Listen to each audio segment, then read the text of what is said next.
Hello everyone, welcome to another episode of the OCD channel. My name is Peter. Today I have special guest Viktor. Viktor has very good YouTube channel. It's called R2D Detailing. Viktor is from Hungary. He used to live in Ireland for a few years. Then he moved back. Now he came for a few days to visit the country, and he arrived in my place. So what we're gonna do in this video, I'm going to try to teach Viktor how to start machine polishing. Viktor is advanced detailing enthusiast. He does lots of testing of different products, but I know that he only done a little bit of polishing, so we'll see how it will go. how it will go after today. I know Viktor is well able to prep the car before polishing because he does that all the time. The part that he's kind of afraid of a little bit is the machine polishing itself. Obviously, preparation is very important. We have to prep the car really well. However, these stages Viktor has done a few times. So he knows that the stuff in there. So we're gonna just concentrate on machine polishing itself. We have this car already prepped, so we're just gonna carry on from there. So Viktor, like when it comes to machine polishing, obviously, like you need to understand what you're doing, like Yeah. we have a paint here, and like this paint has different imperfections, scratches and stuff like that. So like paint correction is about removing them, yeah. Yes. So before we start the machine polishing itself, I was going to show you a few things that you need to know. You know, like you need to know what you're doing. You need to know what you're dealing with. Of course, yeah. Let's have a look at this picture. This picture shows different sort of type of imperfections. So if you look at the level of swirl marks or random deep scratches or like deep scratches, itching, water kind of blemishes, Yes. buffer trails. So we see like they're all at different level, yeah? Yeah. Like, you know, that's what you would be dealing with. Like, and then you can have a look which one you can actually safely remove, because you need to understand, if you have paint with clear coat, you can only deal within the clear coat. Yes. Do you know what sort of thickness of the clear coat there is on the paint? No, I'm not sure. You're not sure, so I'm just gonna give you an idea. In most cases, if you have factory paint, the thickness of the clear coat is between 100 140 microns. 1000 microns is equal to 1 millimeter. Can you visualize that? Yes. So like, you know, you have idea how much, It's very, very thin. you know, it's very, very thin. Like so a that's, paper kind. yeah, you have literally very, very little. But if you look at the picture again, you see like the level of swirl marks, Yes. that's like couple of microns only. So if you're dealing with the small swirl marks, you know, if you do it kind of correctly, you have no issue. You're not removing too much paint. Yes. Buffer trace holograms, they kind of look nasty if you have them on the car, but they're actually even smaller than the swirl marks themselves. Like if you look at this picture, there's only couple of scratches that you know you couldn't remove. Like you see the very deep one. Yes, on the middle. You know, there is no clear coat left. There's no color primer. Everything is damaged, so you can't physically fix that scratch. Yeah. How to recognize which scratch can you remove? That's a good question. Like, we have a good help with the pictures. Yeah. But I don't know if you can advise me the best technique or. Yeah, so you see, like, let's say you're starting off, you're beginner, so you don't have as Yeah. much equipment as, let's say, I would have. You don't have paint depth gauge, and you want to kind of tackle Yes. this thing without paint depth gauge, yeah? Exactly. Then again, like, if you're buying kind of paint depth gauges, like under a couple of €100, you're not gonna have paint depth gauge which will show you every thickness of every layer. It will only show you the full thickness of the paint, which is kind of gives you idea what you have more or less there, but like it doesn't give you any guarantee how much paint you can remove. Like, you know, Yeah. if you're talking about paint depth gauges that will show you the different the thickness of different layers, you're talking about a couple of €1,000 for the tool.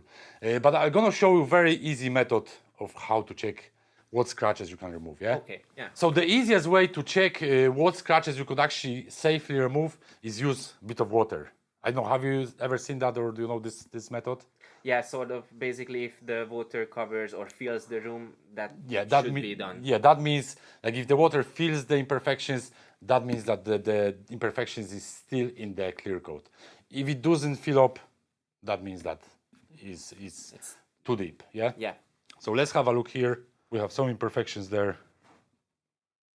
And you just pour water on that. Like it's a deeper mark here. You can see it. There's some deeper ones here. We might use this spot. So I'm not sure whether you can see it on the camera, but like Yes. that mark is kind of still visible. We probably can reduce it a good bit, but like we probably won't remove it fully. But all other marks, as you can see, underwater they disappear. Yeah. So basically, like this is very easy method, and this if you check this way, you have good idea whether the scratches are very deep or no. Because otherwise, you can also check with the nail. If your nail falls into the scratch, then the scratch might be too deep. Yeah. But this is another option that you can check without any But I painted really like gauges. this idea. I didn't know that it's possible, but it's very good. to Yeah, know. like before I got the paint depth gauge like years ago, I was using that all the time, and to be honest, I never went wrong with this Very method, good. Yeah, so Victor, basically the most important thing is that you realize when it comes to removing any imperfections, you're not removing imperfection physically from the paint. You have to remove the paint. Yes. So that's why we say you coat the paint. Yes. So that's kind of very basic thing that if you know that, that's good. Yes. When it comes to correcting the paint, what do you think? What's the most important things if you're trying to correct the paint? The question is very tricky. Nothing came to my mind. Yeah, so it is tricky. Yeah, now most people will say polisher or compound. Yeah. Yeah. But like these are only tools. To do paint correction, what you need to do is you need to have some control measures. And how do you have them? I'm gonna tell you now. First one is lighting. Yeah. If you look at this paint here, what can you see? Nothing. Not much. You can see maybe some deeper scratches, but like basically. Seems nice at the moment. Yeah, but like if we put some light on the paint, Oh yeah. now you can definitely. see imperfections. Yeah. Yes.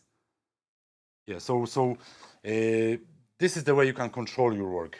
Because like you could have the best compound, the best polisher, the best pad, whatever, and like if you can't control what you're doing, if you do it wrong, you can't correct it because you can't see. So light is the first thing. Second one, but how this works, I'm gonna show you later on. It's panel wipe. Yeah. Like some people they kind of like if they don't do research on polishing, they buy the polishing kit, whatever, polisher compound pad, and they polish the car. Yeah. Yeah. So after polishing, like what happens with compounds is compounds are sort of thick. Even if it says on the bottle it's a filler-free compound, silicone-free, whatever. If you remember the water we poured on the Yes. like water is not as dense as compound, and you just pour it, and it fills all the imperfections. Yes, yeah. So when you're using compound and then you put in friction with the polisher, you're gonna push that compound into micro imperfections. So you could do a single pass on this paint, and this paint will look 100%. But it might happen that actually you'll be causing holograms. Yes. And before you use panel wipes are alcohol-based products. So what they do, like you wipe off the compound first with dry cloth, then you second one, and you use panel wipe. And this way, you're removing the compound completely from the paint. So you can see You basically the how results, much work you've done. We're gonna use that after a while because we'll be doing a bit of polishing. So Okay. so like if you realize those things, that this is the two things you should start with. All right. You can do polishing by hand, and if you put lots of effort, you could achieve results. But if you don't have these two things, you don't know. You just don't know what you're doing. Yeah. Yeah. So these should be in the base kit as for a beginner. They should be. You should have them. Obviously, when it comes to polishing, the technique is very important that you do. But we're gonna go to that in a little while. There are also other things that you need to consider. 3 other things I would say that you need to consider. Yeah. Yes. What is them? I'm not gonna ask you a question because you probably don't want to kind of drag it on for too long. First one is the hardness of the paint. Yes. Every car that you have there has different hardness of the paint. Yeah. Yeah. Like you would have 2 cars looking the same with the same color, but they could be made in different factories in different time, a little bit different time, and like they look the same, but like their kind of features are a little bit different. Yes. So you might have to use sort of different combination for polishing. Another thing that you need to consider is level of the damage. So like if you have car that was washed badly, it's going to take you more work, more abrasive combination to remove that imperfections, especially let's say if it's hard paint, yeah? Yeah. If there is less damage, you could kind of do it a bit gentler and you might still achieve really good results. Like, you know, so like those two things, hardness of the paint and level of the damage is the first thing I'll be looking at when I'm sort of getting car for job. Then I can sort of judge the time I need for that. Yes. You know, obviously, like by looking at the car, you don't know how hard is the paint, so you need to do test panel. And obviously, in a little while, I'm gonna show you how to test panel. Okay. Ideally, if you're starting off, like I wouldn't be going for heavy coating combinations for straight away. If you're using dual action, because today we're just gonna cover Yes. dual action polisher, I would start with medium compound. I would start I wouldn't be going too aggressive on it. Medium compound would be fine. Even if it's very soft paint, you won't be with dual action, like especially the the one that we're gonna use with small throw. Yeah. You're not gonna remove too much paint anyways. So you always start from the least aggressive method. Yeah, sort of like now the least aggressive method would be using fine compound and fine polishing pad, but like with dual action, like it's still very very gentle combination. Yes. The least aggressive method was very good if you were using rotary years ago. Okay. But we're not going to use rotary, so Of course. so like then you'll see like when we use it, what you're actually removing with the Yeah. single set of passes. Yeah, and obviously another thing that you need to consider is shape of the car. So we have this panel. We're going to work on this panel today. This is nice and handy, but then you have you have curves. You have different kind of angles there. Yes. So like that's kind of another level up a little bit, because you will have to kind of learn how to operate polisher. Yes. So the polisher is nice and flat to the surface if possible. Yes. Alternatively, you might have to use like let's say polisher with smaller backing plate with smaller pads. Yeah. Yes. So you see like there's few things already before we even started to talk about Exactly. pads and compounds. Yeah. So now we can start to talk about tools that we use in. Like I would say technique that you'll be doing the polishing with is more important even than the tools.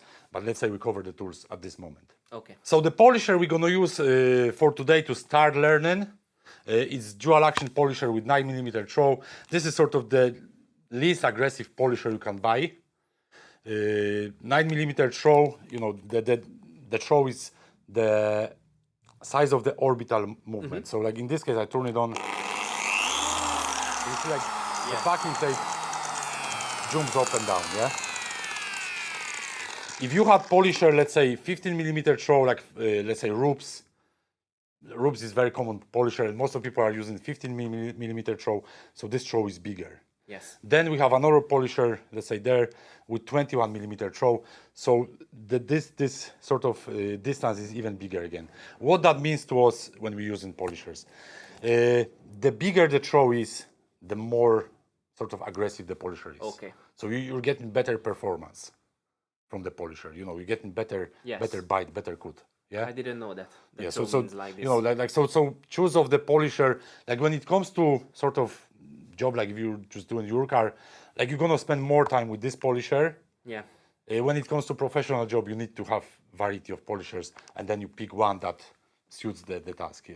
And it's not that polisher with bigger throw is always better, because sometimes you have soft paint. And you don't want to overwork it. Yeah, basically. like it will be kind of doing too much a little bit, will be causing buffer traces Okay. or haze.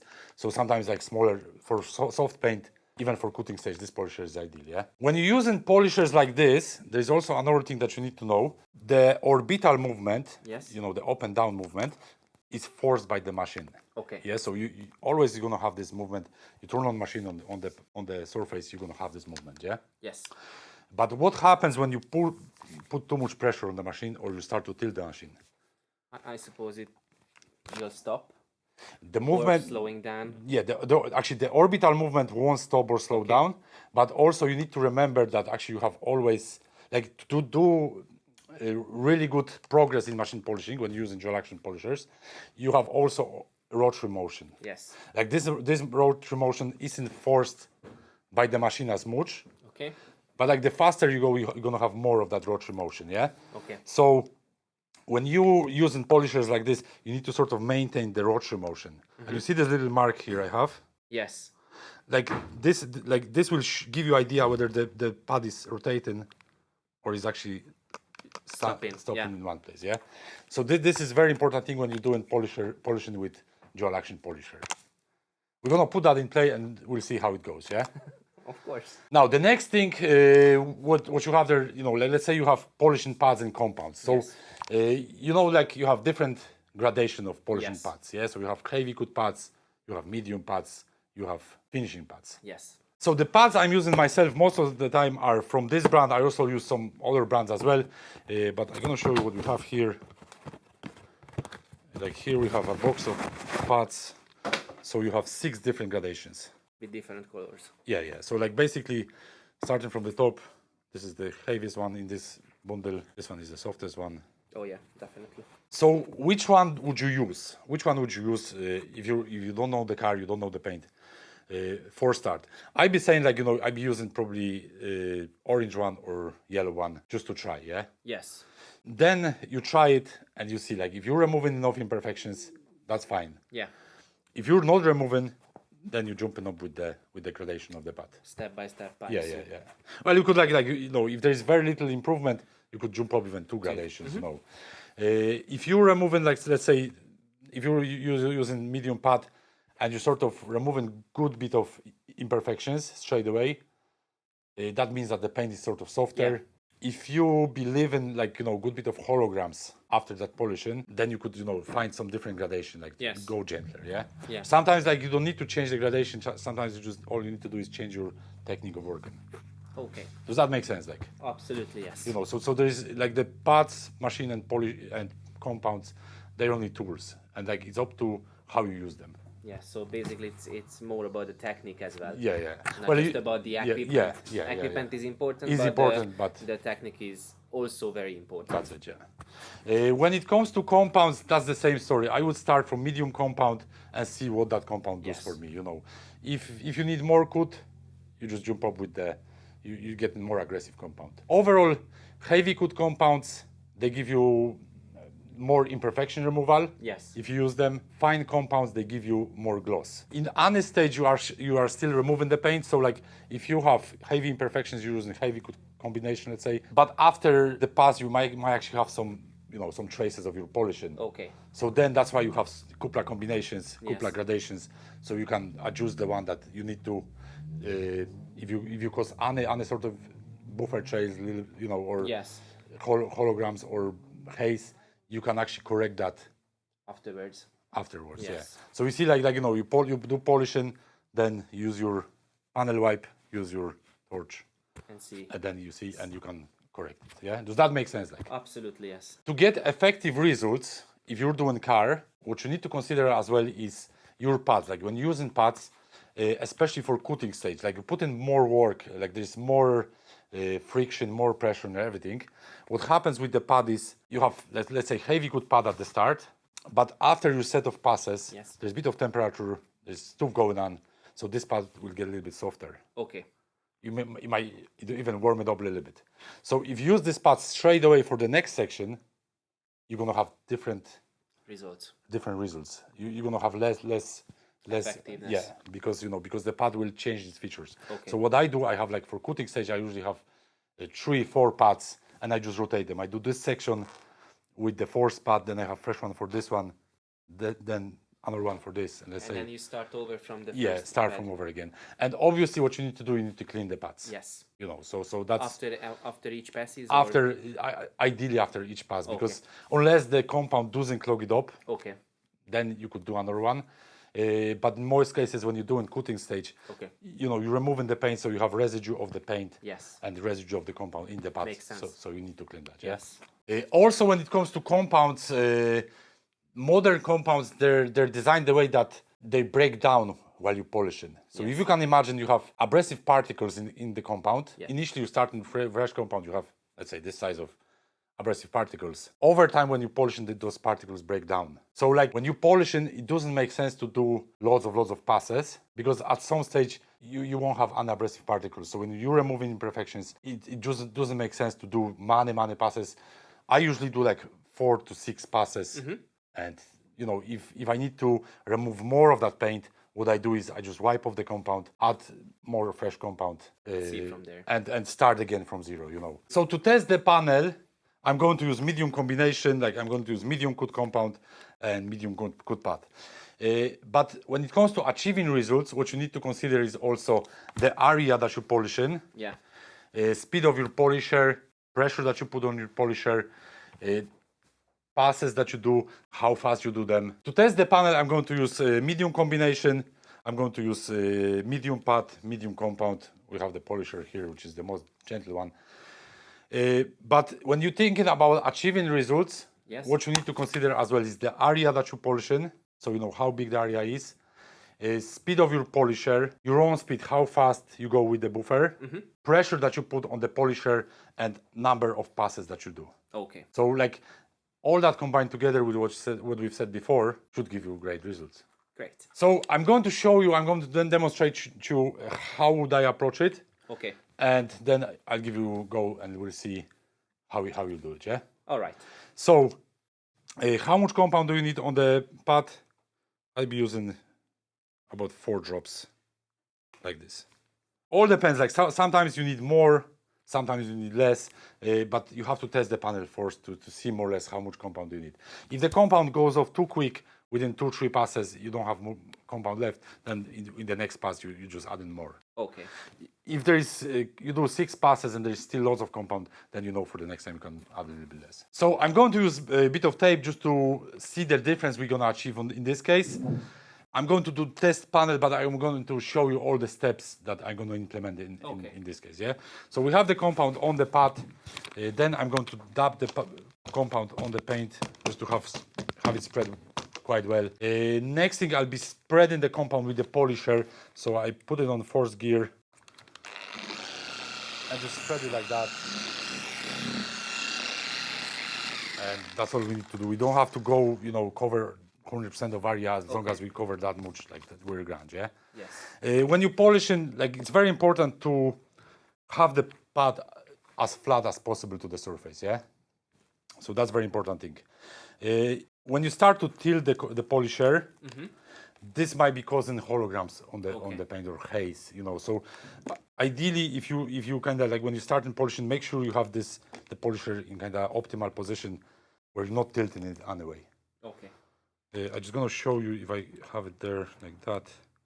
Like you don't need to put any sort of pressure on this part. This hand, if you're right-handed, you'll be using this hand for holding the buffer. With this one, you'll be putting a bit of pressure. But at the start, I just get you to run the buffer polisher and see how you're doing, yeah. Because overall polisher, like if you have it in the right position, it goes itself, yeah. So I have spread the compound now on the 4th gear. The next step will be, at this stage, I'm trying to remove imperfections. So what I'm going to do, I'm going to increase the speed to about 4, and I'm going to put a little bit of pressure on the polisher. In the case of dual action polisher, you don't want to put too much pressure, because if you do, you will slow down the motion. Yes. So you just put a little bit, because obviously like what removes the paint is the friction. Yes. So if you don't put any pressure, you'll have friction, but it won't be very effective. Okay. If you put that bit of pressure, you have more effective work, yeah? Yeah. If the polisher is going fine, you can increase the speed.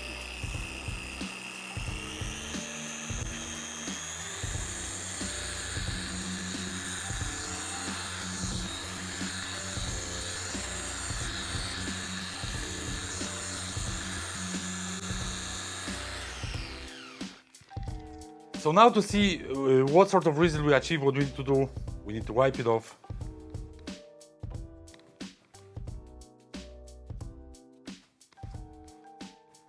And we need to use panel wipe. Let's have a look just before we use the panel wipe. Like we still have lots of scratches, lots of marks. But the swirl marks, the swirls, the rounded. Some of the swirl marks are actually gone, yeah? You can see the little bit of difference there, yeah?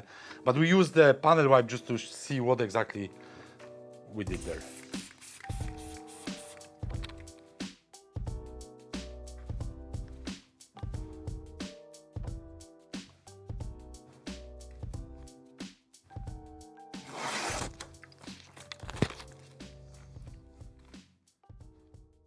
So in this case, we can see exactly what sort of results we achieved.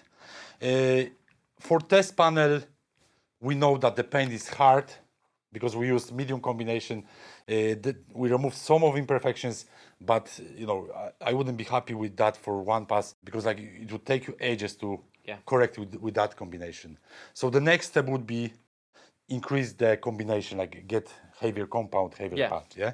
But first, for what we do now is I'm gonna give you the polisher, and I'll see whether you can actually handle the polisher properly. Okay. If you do, we'll go to the next step. All right. So now, Peter, I think I'm ready to go. So I'll go.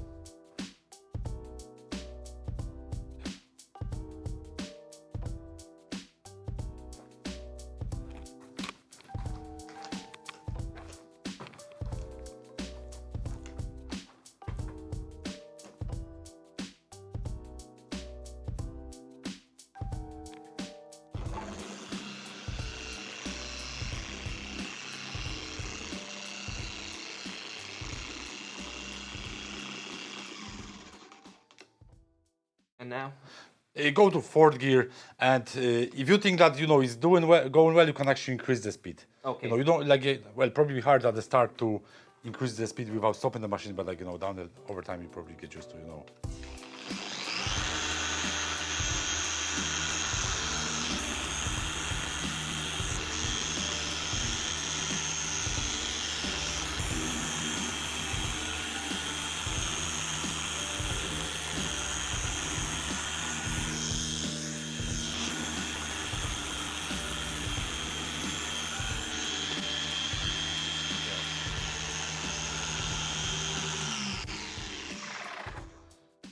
So, how do you find it overall?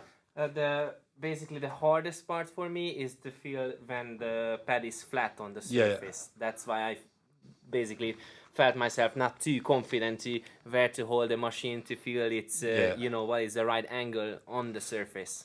Overall, I couldn't fault it. Like you done well. I didn't see where you were tilting the machine, so I say couple of hours of practice and you have it bang on. It's not something that will take you ages to learn. Okay. Overall, you have very good start. You're not tilting the machine. Also, the backing plate was rotating properly all the time. Were you putting any pressure on it? When I felt it's a little bit like wiggling too much, I just press slightly more. But I felt it when you were teaching me this, looking the marks, and when I felt it's slowing down, then I released a little bit to get back the spinning action and just use the weight of my hand, basically. On this one, I give you a tip, like if it's if it's going not the way you want it, like if it's shaky a little bit, you should try to adjust this part a little bit, the back, because the downside, like the bottom of it. Yeah, because you see this part will balance the machine. Okay. So if you start to shake, it's probably not in the right position. Okay. On flat panels, like you remember I showed you at the start, I was holding it like that, and the machine was going perfectly. Yes. On other panels, on side panels, is different. You have to adjust it a little bit different way. It's kind of same thing, but then you have to work with two hands. But this hand literally just hold it in the position, yeah. Yeah. But at the end of the day, if it works for you, you press a little bit, it works. That's fine. Yeah. It takes a little bit of time. Doesn't take much to handle the machine itself, and I think you have a great start. Thank you so much, Peter. So overall, I have to say you done very well for first time. I don't know how much you done before of polishing, but I know you started here first go perfect.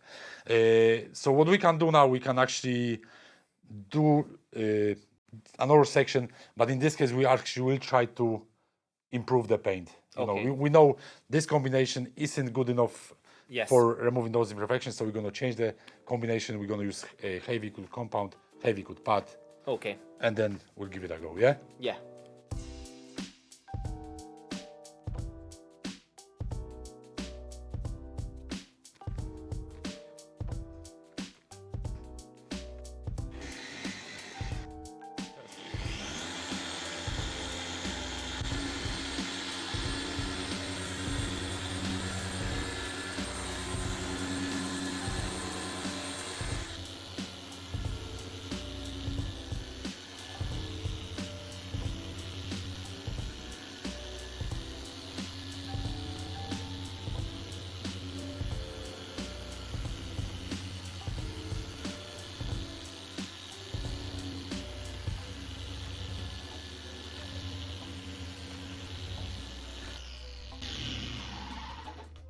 So now what you need to do, you need to wipe off the compound and check with the panel wipe what did you achieve there, yeah?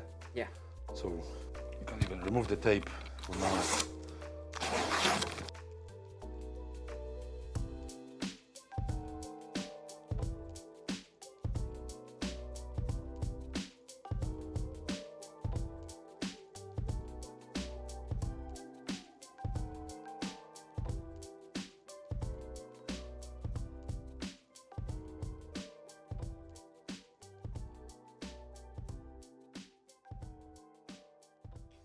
Now, so let's have a look now, without removing the compound, how the paint looks like. So, now there is still lots of imperfections here. Yes, I see. Now those places are sort of harder to deal with, but in the center, like you got it quite good. Yeah, and compare- I feel I struggled in this angle a little bit. Yeah. Because of the. So basically, I was kind of looking at you. In this case, I had no fear that you're gonna do any damage, but if you're working with this area, yeah, Yes. like there's curve here, Yes. there's curve here, so you need to kind of have the pad there to deal with this Okay. section, and then have here, because pad is flat. Yes. With the medium pad, it was actually grand because the pad is more flexible. Yes. So it kind of reaches there, but the harder pad, it's like you're missing this spot, literally Yes. missing this spot. And here, I think the same thing happened. Like you were going to Yes. the right to the edge, so the pad wasn't dealing with this surface, yeah. Yes. But overall, we can see more or less the difference, yeah. Because here we don't medium, like there's still lots of scratches. Here there is some, but a lot less than Yes. in there, yeah. It had been the much better result here. Yeah. Now we're gonna remove the compound and we're gonna see what's stored there, because we don't have holograms. We can't see holograms with the compound on. And let's see what will happen there now.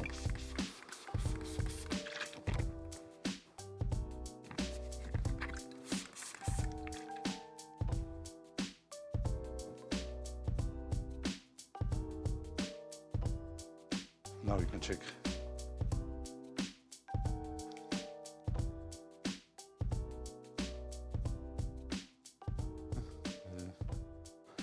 It actually came out pretty good now. Like there's no holograms as well. So the combination, it's sort of quite good. You could use this combination for single step. Okay. Because you're not creating any holograms. Does that make sense? Like Absolutely. Yes. single stage polishing is sort of compromise between removing imperfections and achieving gloss. Obviously, to get better gloss, you would need to use second combination. Like you would need to use fine or even medium coat would give you good gloss, because we use Yes. medium coat there. So you see like the gloss is richer there than there, yeah? Yes.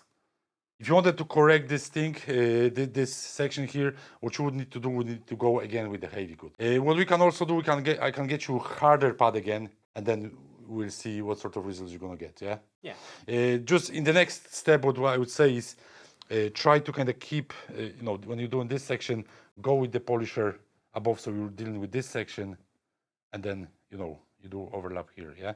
Yeah. It's because this part is in. Yes. So you will find it harder, with the heavy coat pads to deal with that section. And here as well. Here you go with the pad not up to the edge, but you're just going to here, yeah. And if you wanted to do the edge, you could use smaller polisher, or just kind of adjust the polisher to that edge itself without putting any pressure on the edge, because like the edges are sort of thinner. the sort of places where you could actually go through the paint the quickest. Yes. Because if you have polisher on flat section, you have the pad on flat section, all the pressure is going on the full area. Where here, if you put pressure on the edge, you put in all the pressure on that very tiny area. So you could cause damage this way. But other than that, I think you are doing really well. So well done. And we're gonna give another go just to see how much better we can do it. Yeah? Okay. Yeah. Sure.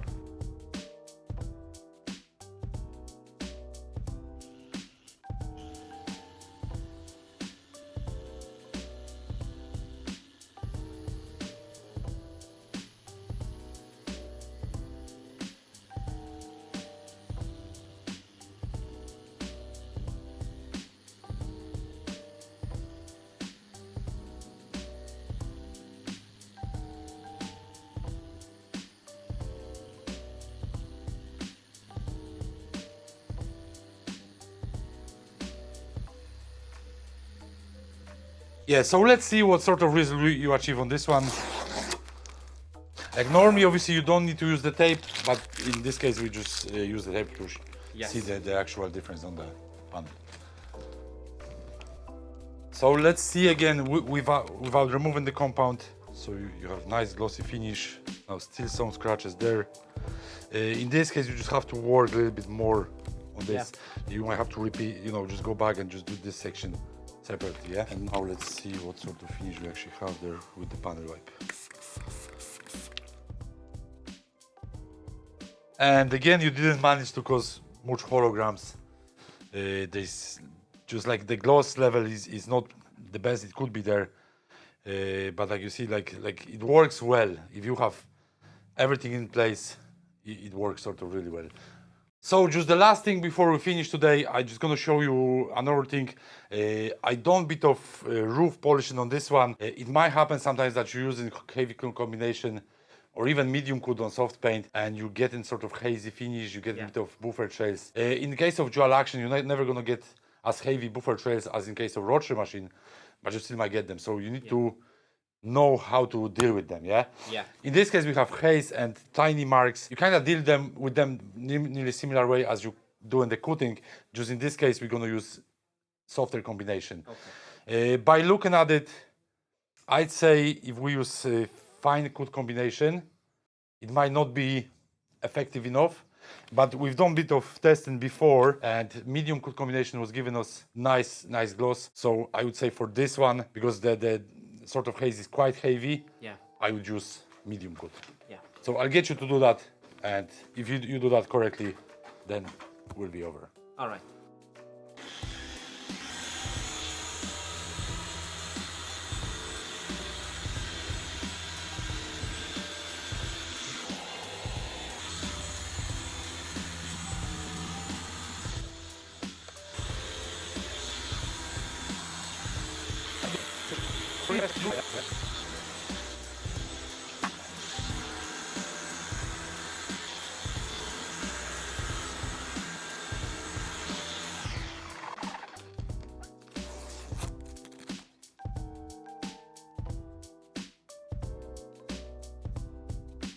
So you see the difference? Yeah. This was the one I kind of went roof on it. So you see, after the medium stage, you remove the haze that was on the paintwork. Now, could you improve that gloss a little bit? In this case, if you use fine coat, you could add maybe 1-2% more gloss. So overall, it all depends how much time you have. If you have extra a few hours for another stage, that's fine. But like if you don't have, I think that would be pretty good. Yes. So overall, we had only like 2.5 hours for all. Polishing is maybe not simple thing, but if you put everything together, it becomes pretty simple, isn't it? Exactly. Yes. Like it's a kind of thing that you deal with every car differently. You have to find the combination. You have to find the technique that will work for this car. If you can adjust them, you're on the good road. So Peter, thank you one more time. Yeah, you're very welcome, Viktor, and like thanks for coming, thanks for making the effort for the invite and the time. Appear here. Like, you know, like it was a great day, I think. So that's everything in this video. Thanks for watching. I hope you enjoyed it. If you have any questions, comment below. If you like this type of content, make sure you subscribe mine and Viktor's channel, and see you on the next one. See you guys.